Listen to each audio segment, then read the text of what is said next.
do you think this new FDTL and reduction in not necessarily flying hours, but which will eventually result in optimization of hours of Correct. each pilot?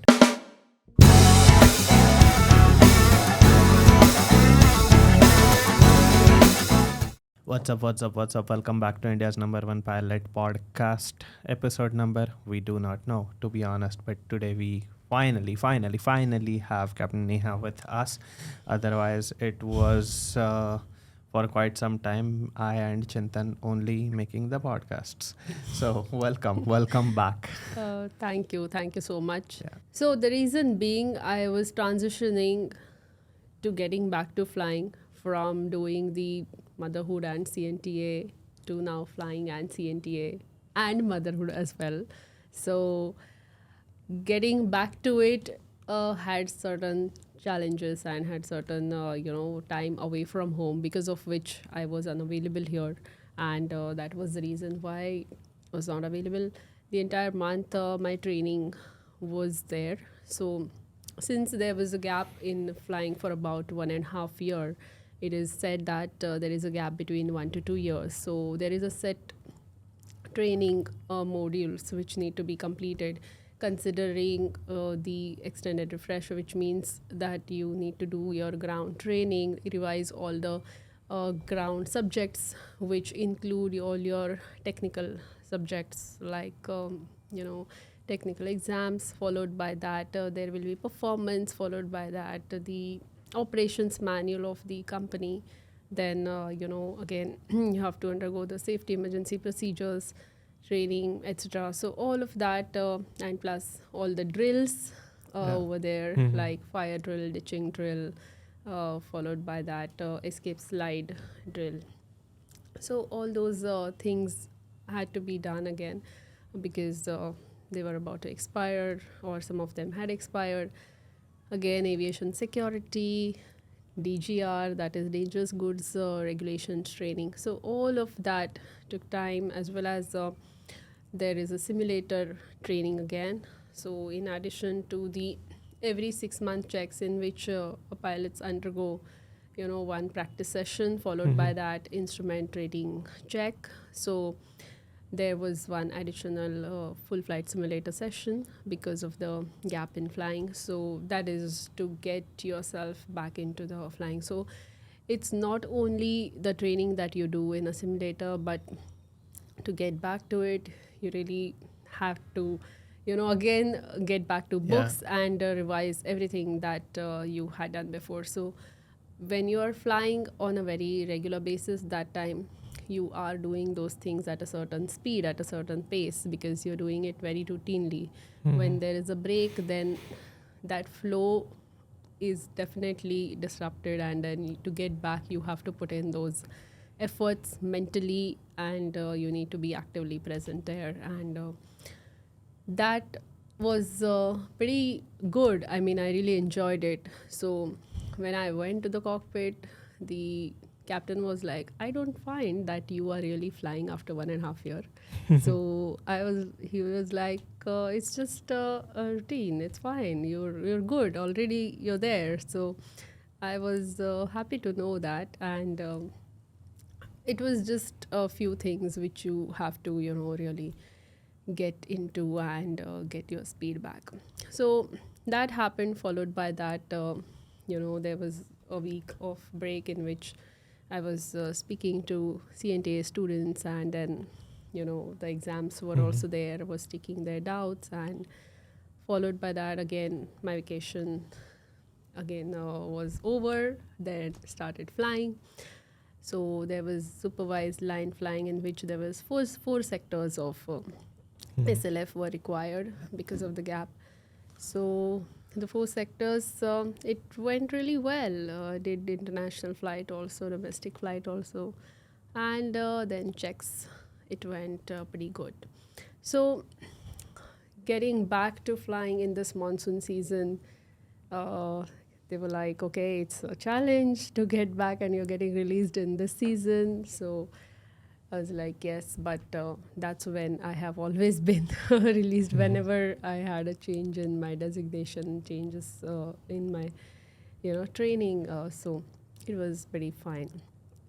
So yeah, all of that is done, and the line flying has resumed, and it's really, I'm really enjoying it, and yeah, good to see you here, and it's really been a long time, and we will now keep doing it on a regular basis, as Chintan is soon moving to Mumbai. He has moved Yeah. to Yes. Mumbai. Yes. Just for this. Yeah. So yes, welcome, welcome, welcome to Mumbai. Thank you. And how was like your journey into getting from Mumbai, going from Mumbai to Bangalore, and Hmm. how did you enjoy? See, going away from Mumbai, so initially, whenever you go to a new city, settling in is a bit difficult, I would say, if you Correct. don't have friends or anyone around you. But particularly, I've selected Bangalore as a base because most of my friends with whom I was in the US during training were in Bangalore. Correct. And I looked out for an apartment nearby their place as well. So everyone is living like within 5 minutes. Correct. So that was a positive point. And then Correct. when you have off, either one of your friend is off, so you can go out, play something, or explore a new place Correct. there. Correct. So it was working pretty good for me. And yeah, and then friends do come on layover. So Nilay had also come on layover in Yeah. Bangalore. Right. So we went out as well, and then we were discussing about the difference in weather or the AQI and the AQI of Absolutely. Mumbai Air and Bangalore Air. Bangalore, AQI So, is so he was telling me that, okay, I don't know, I feel like I'm breathing now Yeah, in Bangalore. So it literally. was really good, yeah. It felt so good that I was like, air in here needs to be taxed. It's it was that good. Like yes. it was like Absolutely. the It's air pretty is really fresh. thick Yeah. in there. What we Yep. breathe in Bombay and Delhi, and it's not comparable to what there is in Bangalore, and especially the hotel for our layovers is pretty much a lot in outskirts close by to the airport where there is even clean air. Cleaner, So right? yeah, that was something. Yep. I know AQI less than 100. Yes, and also you get to experience the culture as well. So when you move towards the south part of India, so the food, the breakfast option and everything changes. So you enjoy that food for that particular period of time. And then once you're back to Mumbai, you're back to the routine breakfast which you are Correct. used to having it. Correct. And generally it depends from airline to airline how long they want you to stay away from your base. Depending upon the airlines, whenever the vacancy is available in your Operational hometown, requirement. okay, you come back to your hometown like I Correct. did. So Correct, generally correct. people have that notion, or like aspiring pilots have that notion, like will I get the same base as I'm residing? So it depends upon whether that base is a metro base or no. So generally, let's say if you say like let's say Nashik, okay, so Nashik, that it is not possible to have a base because number of flights are limited. Correct. Okay, so nearest to that would be Mumbai. So you can opt for Correct, Mumbai base correct. like that.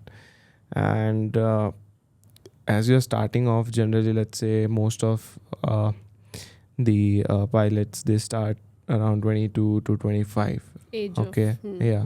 And some might little late, but they might have already stayed out of their home.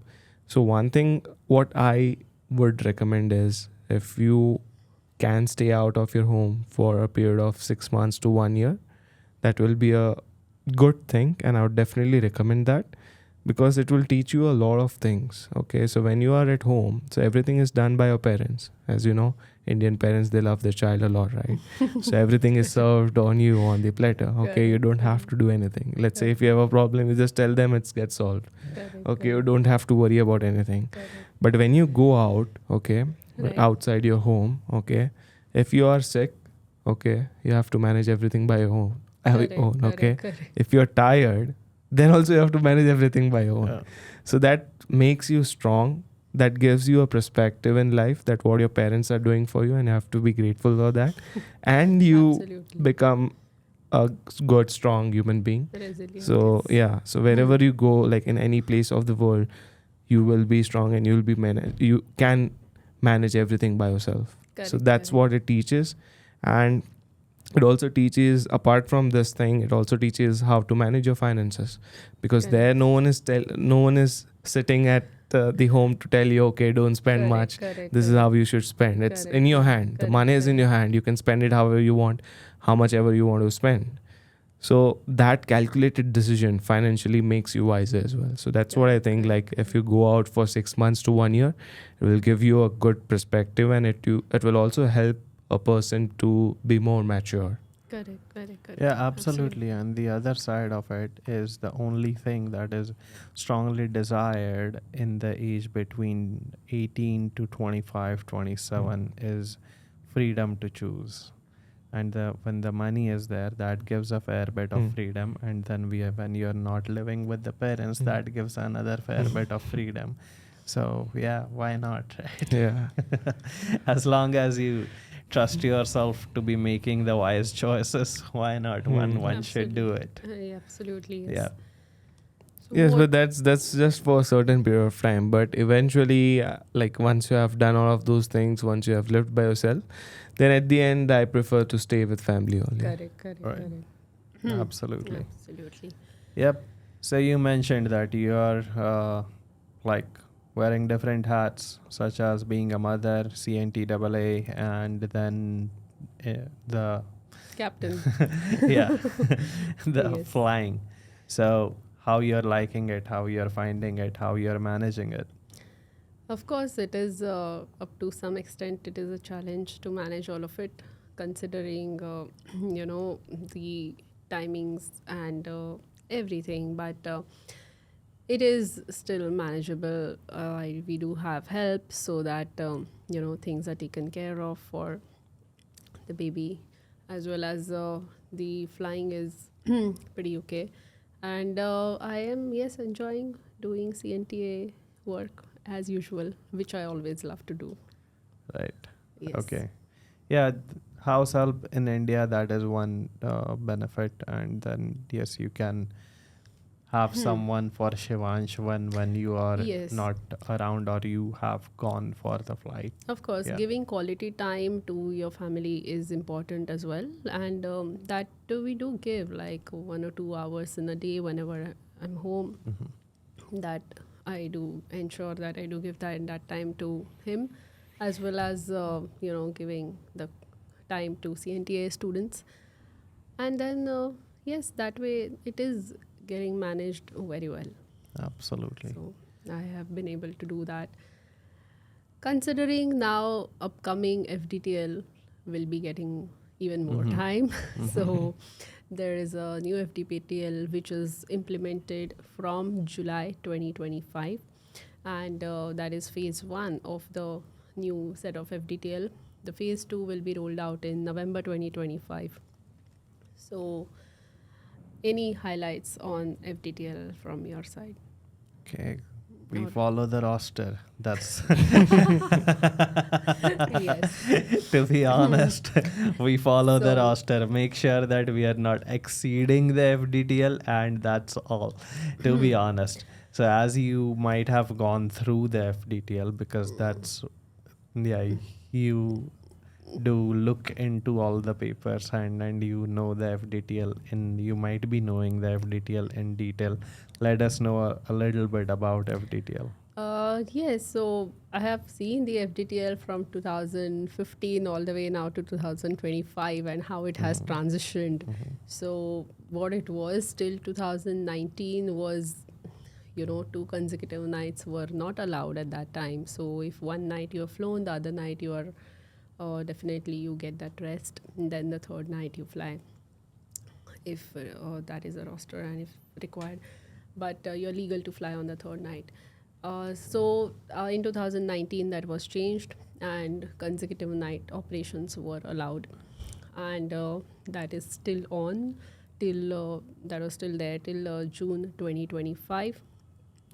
And now because of that particular FDTL and certain events have occurred, like couple of pilots have lost their lives because of cardiac arrest before the flight. There is a you know speculation that this might have occurred due to the large amount of stress which might have incurred because of the Fatigue or fatigue. yeah. Yeah. So because of that, then the FDTL norms have been changed, and now from July 2025, the weekly rest period has been increased from 36 hours with one local night to 48 hours with two local nights. So local night is basically, they consider it from 10 o'clock at night, that is 2200 to 6 o'clock in the morning. So that's the definition as per the FDTL. So that way the pilot will be able to get additional rest during the weekly rest period. So that is something which is definitely beneficial to pilots. They will be able to rest well, will be able to give little more time to the family, and that's definitely a positive point. Then the another thing, if you would like to highlight, like based on the one which will be implemented in November. So there's a change of definition in nighttime duty, Yep. or the red eye as we call. So earlier it was from 12 a.m. to 5 a.m. Correct. and now it is going to be revised to 12 a.m. to 6 a.m. Correct. So that, and in that period only two landings are allowed. Correct. So which gives us, so generally when we go for red eye, okay, we generally, our, as a human body has limitations, so we generally work around the circadian rhythm. So whenever we are going for the red eye flight, we have to be extra alert. Correct. Okay, so reducing number of landings and increasing that red eye period window will definitely increase the margin of safety for flights. Correct. So I think it's a good implementation, keeping everything in mind, because Correct. now the world is very fast, the frequency of flights and everything is fast. So whenever we go for flying, the number of aircrafts in air and in the airport on ground is more. So earlier when you used to fly, I don't think so that there was this much traffic as Of we course, have it has definitely in today's increased time. significantly. Yes. So we need like more attentiveness when we go for mostly the red eye flights, because our Correct. body is not used to it. So for that, the rest period is increased and the number of landings have also been reduced. So it's a good measure according to me. Correct. Absolutely. Yeah, So that's great. We also have to, like, I'll play the devil's advocate in this case. We also have to understand that all the airlines in India are private airlines. Okay, maybe they might be publicly listed as well, but those are no charity. Those are for-profit organizations. correct. So any FDTL that comes uh, has to make sense for those airlines as well. Correct. Those airlines need to remain operational. They need to be able to have sufficient pilots to cater for all the flights that they have, and Correct. only that will result into growth of aviation industry. Correct. As part of aviation community, we all desire.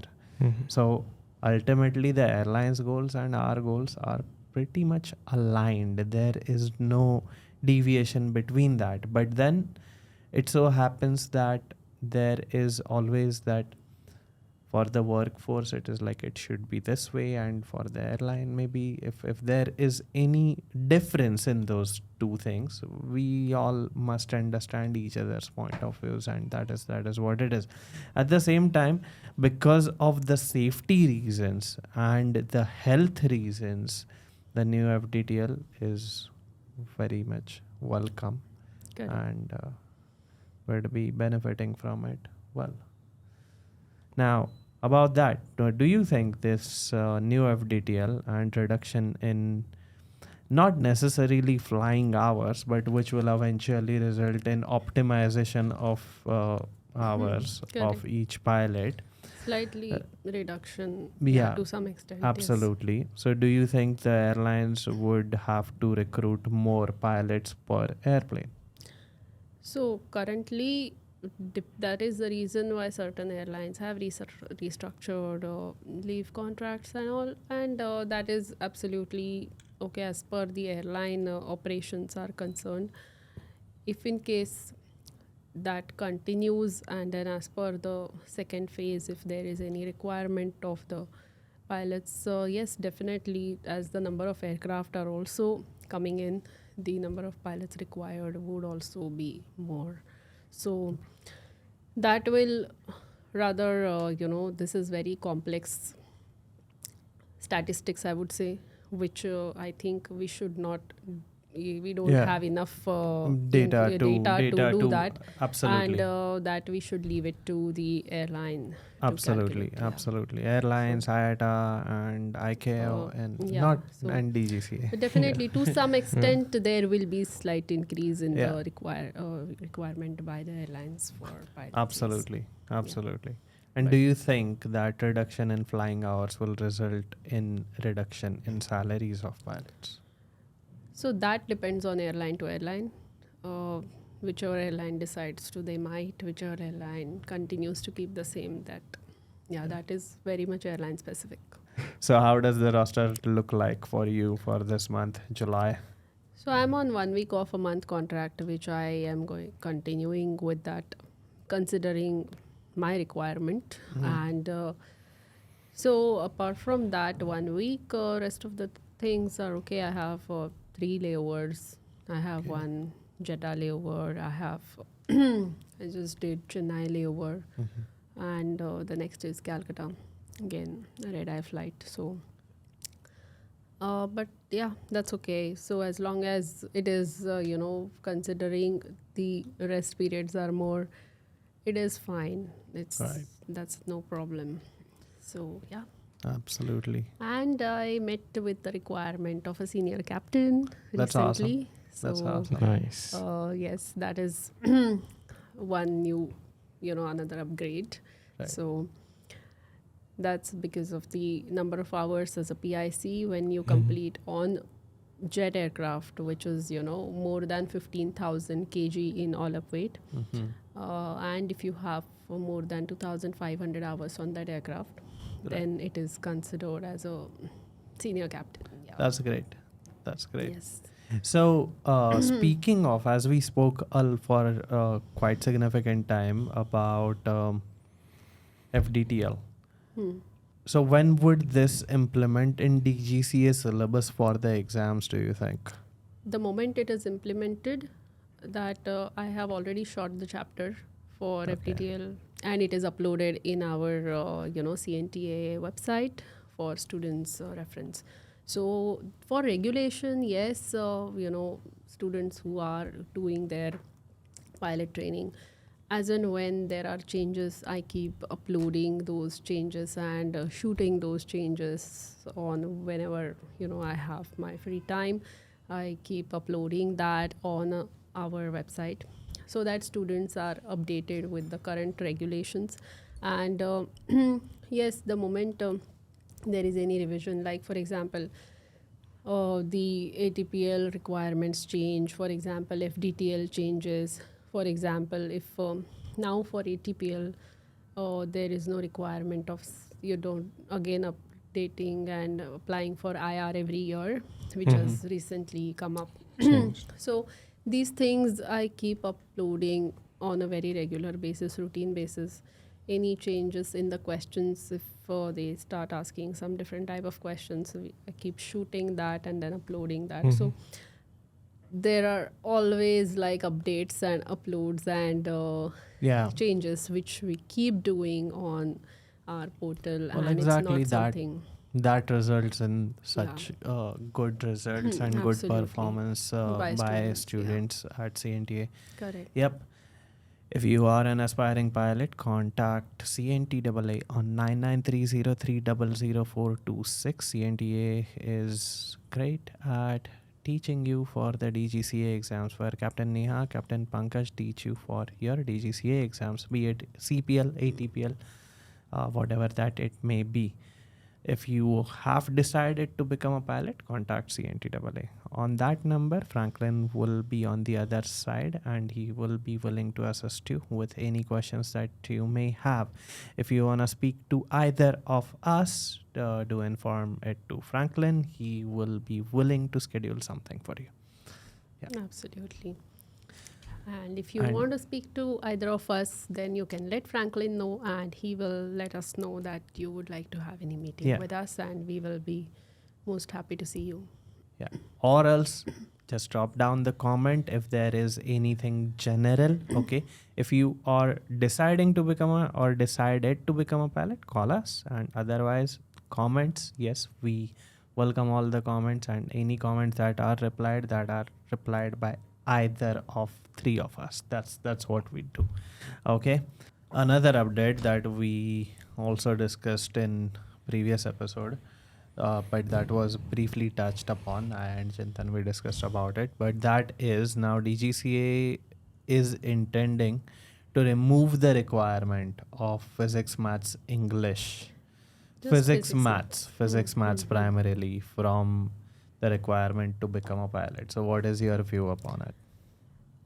Yes, absolutely. That is okay. DGCA has already given a clearance for students from arts and commerce background, and DGCA is seeking approval from ministry. So the final approval is in the process of, you know, issuance. So once that is approved, then definitely the students who are from arts and commerce background will also be eligible to apply for the pilot training. And in that case, definitely, the aviation pilot training does not require your complex physics and maths concepts of 12th, in our calculations, but it is required to have mental maths, implementation, as well as the basic mathematical calculations which are learned in your school.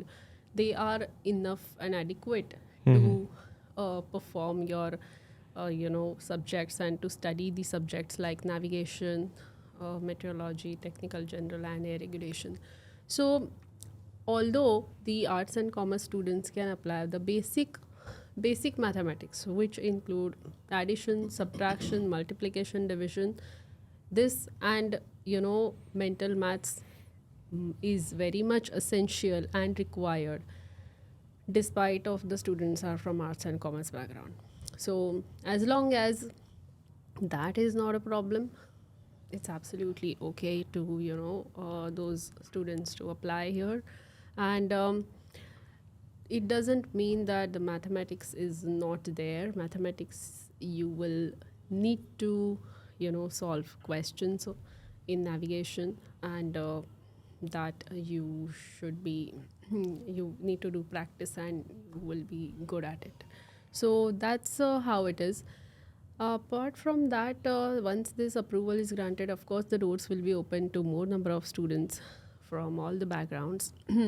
And definitely there was at the moment no requirement by airline as such. Airlines have not come up with any separate rules until the DGCA gives final clearance. DGCA, although has given clearance, once ministry approval comes, then airline might have their own rules. At the moment, for cadet pilot program, they still require physics and maths in 12th. So students who are at the moment willing to apply for cadet pilot program, consider yourself from if you are from science background, then you can apply right now. It might take some time before airlines come up with those norms where arts commerce students will also be eligible to apply for the same. Yeah. What I believe is, like, as we have been flying, so most 10. important part of maths and physics we already learn in our 10th standard. Correct. So that is what is important if someone is looking forward to become a pilot. So when we say that 12th maths physics is required, so most of the part of 12th maths and physics is related to engineering. So we don't need to know derivatives, calculus, all of those things. But we need to have some idea of trigonometry because we use degrees and angles and all of those Sine, theta, things. cos. Yes, to calculate the rate of descent and Correct, 3 degree correct, to follow correct, that correct, glide correct. path and all of those things. Sine, cos, tan, basic. Yes.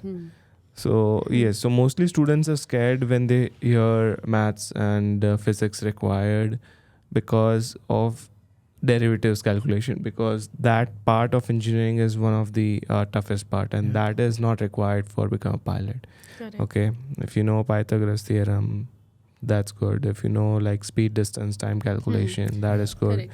Conversion of This units is and all part of of those school things. mathematics. Yes, so It it's is pretty not much basic. So that might be one of the reason that DGCA is planning to remove the requirement Correct, of maths and science in right, 10th and 12th. absolutely. Yeah. My way upon that is doing physics, maths, English, doing physics, maths develops a kind of technical thinking, Mhm. and that is necessary, I think. But that is not necessarily only about 12th physics, maths. If the person has developed himself or herself with respect to technical thinking until their 10th, that's sufficient. Also, okay. Like, for an example, if someone's father is a mechanical engineer and works for, say, Hyundai India, okay, and is the head of, say, whatever, some regional workshop, Hyundai workshop. Now that person, since the childhood, has heard so many things about engines, cars, suspensions, and so Mhm. on, Mhm. that for that person that is so obvious that this is how piston engines work. Okay, Mhm. it's pretty straightforward because it's the transferred knowledge from the parents. The obvious, the person who is a son or daughter of a doctor understands basics, like understands how human body works, basics. The person is not even has not even taken biology but understands it. Okay, so if something like that is already there in the family, that is great.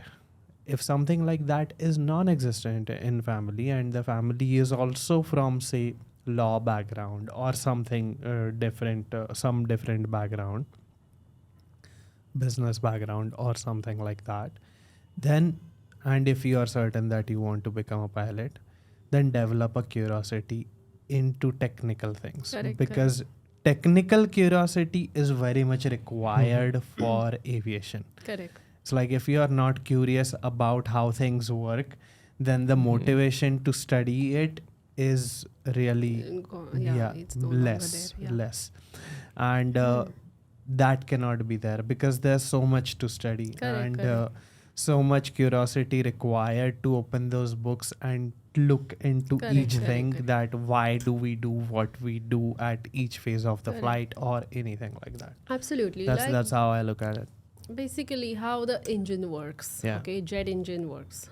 So Newton's laws, right? Newton's third law of motion, Newton's second law of motion, all these things, based on these principles, the engine works, right? Because the turbines, compressor, the combustion chamber, so these are the basic laws which are anyway learnt in school. If you have the thorough insight of that, it will be easier to understand. Because without understanding these components of engine, the operation of the engine on daily basis, of course there are SOP, but understanding of it, what are the valves, what is N1, what is N2, all those things. So all those jet engines working is all explained in the audio visual modules on CNTAA portal. But the understanding of that, I have explained it in detail based on these laws, right from basic. So if you would watch it, there would not be any problem in understanding. Absolutely. Yeah. So curiosity is really important, and technical thinking, technical approach towards things, even when someone chooses to go for cadet pilot program and in HR round, technical thinking is sought after. Correct. It is a virtue that is Correct. good to have in pilot career for sure. Correct. Absolutely. That's how I would look at it. Yep. Yeah. Speaking of which, now as a result of reducing this eligibility requirement in order to get CPL, the likelihood that there will be more CPLs issued, maybe, okay. At the same time, if we look at the industry trends right now, see, let's be very clear about this. There is a requirement for pilots, but at the same time, it's not something that there is a significant shortage of pilots at this time as we speak. Yes. There is a fair requirement of pilots. At the same time, shortage, that's little bit too far. Like shortage, no, we don't see a Correct, shortage correct, as correct. of now. Shortage is there with respect to experienced pilots, for sure. That has always been the case, but fresher pilot shortage, that is not there right now. Correct, Now how that shortage can be there is if the current experienced pilots, co-pilots upgrade themselves to captains, and then the captains that are now old that choose to retire or become SFIs or SFEs, and then there is a place created. Correct. Other way of that possibility of that shortage being that certain pilots choose to go abroad, choose, because there are new airlines coming up in the Gulf. So experienced pilots, after getting ATPL, they may choose to go to Gulf countries in Correct. order to have the tax-free salaries and little bit higher salaries than Indian salaries. Correct. Then that is how a void can be created and may be created in future in 3 to 5 years possibly. correct. But as we speak right now, there is no shortage as such. Correct. The demand is being met, and yeah, there are people waiting for jobs as well. Okay. Of course, as the new aircraft, new type of aircraft come, Yeah. and if the senior pilots, when they upgrade to that type, definitely there will be another requirement. of Absolutely, course. absolutely, Yeah. absolutely. So yeah, simple. Like India is projecting to be importing 1,000 aircraft in next 10 years, meaning India would be requiring 10,000, 15,000 pilots in Of next course, 10 years. all those, some of them, the aircraft which are at the moment, they will be phased out also, and they will Absolutely. be again, the lease might be terminated. So Absolutely, not the entire 1,000 aircraft would be newly in the fleet, absolutely. but current, some of them will not be operational, Yeah. and they will be phased out. And with the increase in requirement, there are many people who are getting into training pilots as well. So most of the search history on my phone is related to aviation. So I Mhm. do get ads. XYZ pilot, he has started his whatever training institute and all of those things. And then one day I was going through, I don't know, just scrolling through, and then this ad shows up. It says, okay, you'll become pilot in 24 months, and then you become a pilot with Emirates, while your like friends go for a 4-year degree and all of those things. So at that point, I was just watching that ad, like I watched the whole ad, and I found it to be so misleading to students, okay, who are currently in their 11th, 12th, Yeah. and they had no idea what they are going to get into. Correct. Okay, so again, we have also advised students in the past that avoid misleading ads. You have all the data in your hand. But then when people hear that, okay, in 24 months, I'll Yeah. be working for Emirates, Yeah. then everything is blind. Yeah. Whatever you say, it doesn't hit them. Okay, it's like I'm going to go in Emirates 2 years. After 2 years, just meet me. I'll see you in Emirates. Yeah, yeah. Like, yeah. that's not the way. True, exactly. Yeah, And absolutely. it just requires the grind that it does require, the grind and the time that it does require, because experience cannot be purchased. Absolutely. Experience has to be flown. Grind. That's as simple as that. And yeah, sure, Emirates would be a possibility after 7 to 8 years of doing the CPL, then a couple of 2 years of doing the CPL, then getting the ATPL by flying in an airline, then after getting the ATPL, building certain hours on that seat, and then maybe that if you want, then you are able to apply for such vacancies for sure. Correct. Yep. Absolutely. Yeah, but at CNTA we have spoken so many people out of doing EFTA. Yes. Emirates flight. Because it's It like doesn't make sense actually. Yeah, because So what I believe is, let's say if India has certain number of cadet pilot programs, go Yeah. for it. yeah, So I know like the marketing team of other airlines outside India is doing a great job. yeah, But that doesn't mean you ignore all the facts and go there. And then at the end of your training, you found out, okay, you spent around 2 crore yeah, and now you're not getting job because you're not that country's nationality. Citizen. You're not that citizen of that country. Okay. So whenever you go out, or let's say if you're planning to go for the Air Asia Cadet Pilot Program, Qatar, Emirates, whatever you go. So keep in mind there's no surety of job at Yeah. those places. Okay, they'll first hire their own citizen, Mhm. and then if there is a requirement, they'll hire experienced pilot. They won't hire people who don't have any experience, Yeah. because flying in an airline in India works differently than flying in an airline abroad. So in India, once you have a CPL 200 hours, you can fly for an airline. Yeah. But abroad, they need minimum of 1500 hours and an ATPL. Yeah. So once you have a CPL, you work as a flight instructor, ferry flight, or XYZ job related to flying a smaller aircraft, build those hours, and then you get into the airline. But in India, that's not the case. So we are lucky enough to directly transition into airline and then build ours.